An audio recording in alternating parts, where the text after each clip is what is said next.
What is up, everybody? It's Jason here, and in Alberta, one of sort of those positive, negative things is the fact that we can't have giant snakes. I would love to have some for educational reasons, but I totally understand why some of these monsters aren't great in a lot of places. So today we're going to meet some of the giant snakes at Little Rays Nature Center.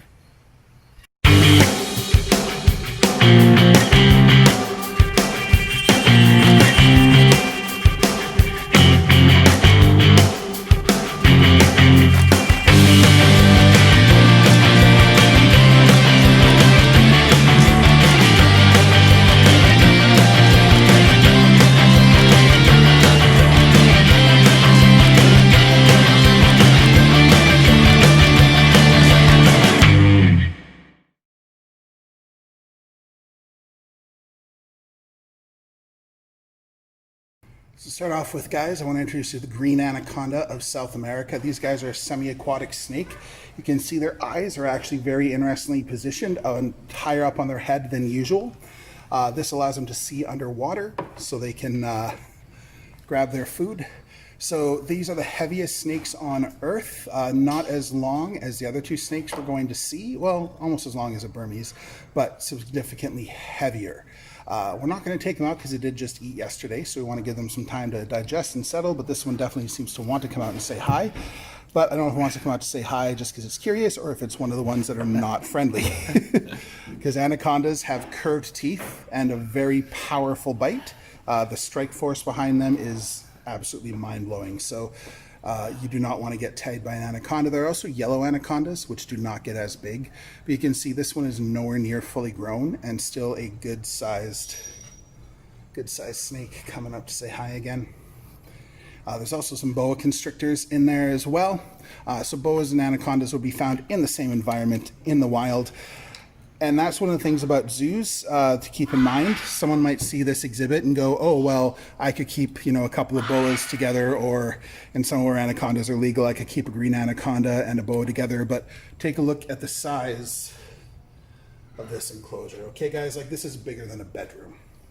So, zoos have different setups and different arrangements that just don't work in a person's home. So you should not co-house snakes at home just because you can't really provide the sort of space that they need. But in a big setup with lots of different hot spaces, lots of different hides, and a big pond and trees for the boas to climb, absolutely, this is an absolutely phenomenal exhibit. So that is the green anaconda of South America.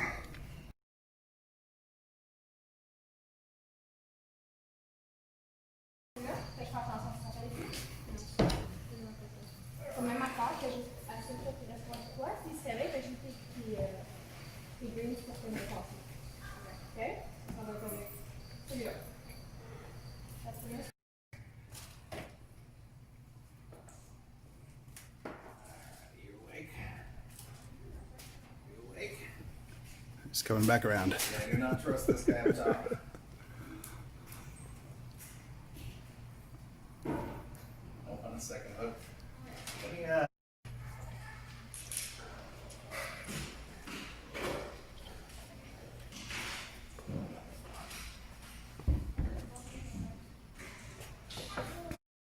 So this is an albino Burmese python. Burmese pythons are, of course, very famous because of them becoming an invasive species in the Everglades.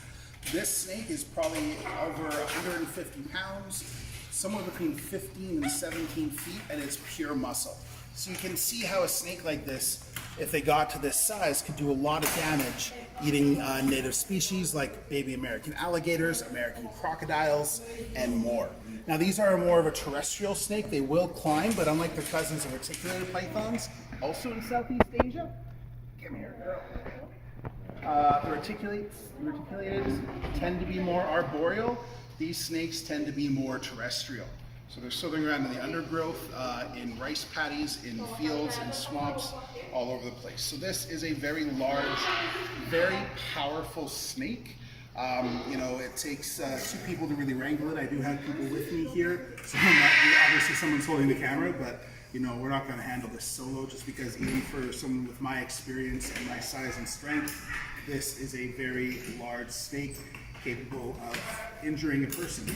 So not really a good choice for a pet. So it's tough because You know, I absolutely would love to have a Burmese python or a dwarf reticulated python or a yellow anaconda, but in Alberta that's illegal, and even with my programming I can't get a permit for them. But when you realize the sort of requirements that a big snake like this needs, it's understandable that in a lot of places it's not a good idea to have them legal as pets.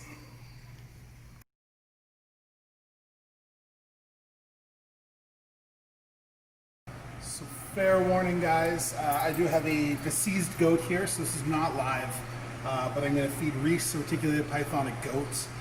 Yes, that is a real thing, and that is something that you have to often do when you're dealing with large pythons.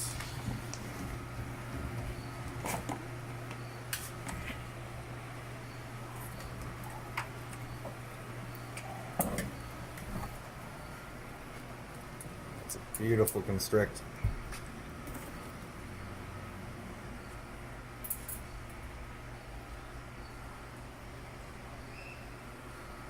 See any more? So that goat is brought by a farm, litter raised farms that, you know, if they lose a goat or if they lose a pig or a rabbit, they can bring it here. That's nature, right? So it's better to be utilized in nature and as food than just disposed of. Sometimes animals die, but I'm going to show you Boots in a second, who ate a very large goat and is a very large reticulated python. So after this meal, Reese is not going to have to eat for a while.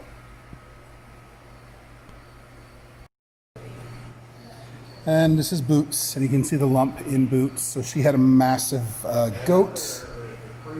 She is not going to have to eat again for 6 to 8 weeks, if that.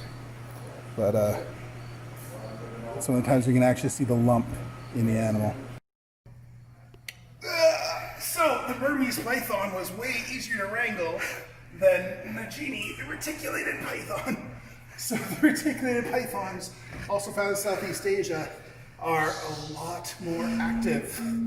They are semi-arboreal, so they do like to climb, even when they can get up in that 20-foot range. The longest retic on record was just over 30 feet, so they are the longest snake on Earth. And you can see, definitely challenging to wrangle. This is typically a two-person job, but you know, I've got half of her on me, so you got to be constantly kind of aware of where they are,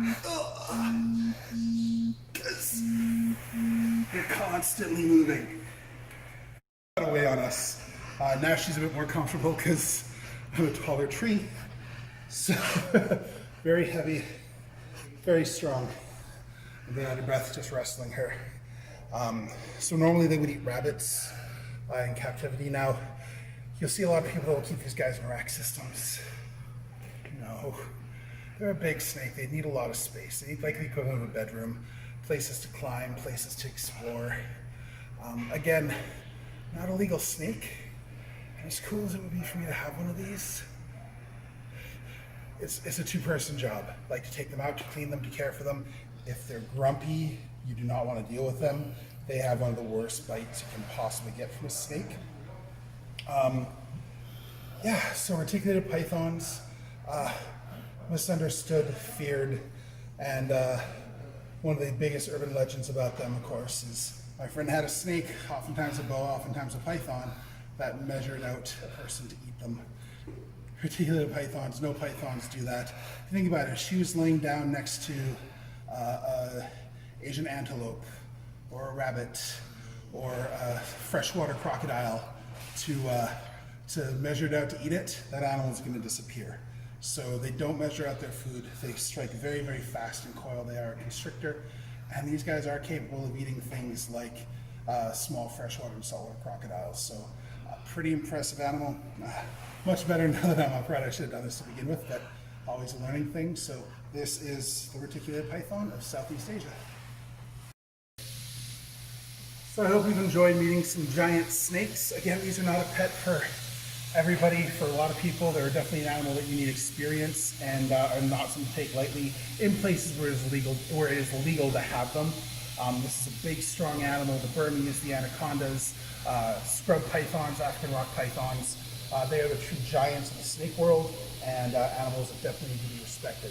So make sure you check out all the details below, guys. Make sure you subscribe. Keep up and make sure you subscribe.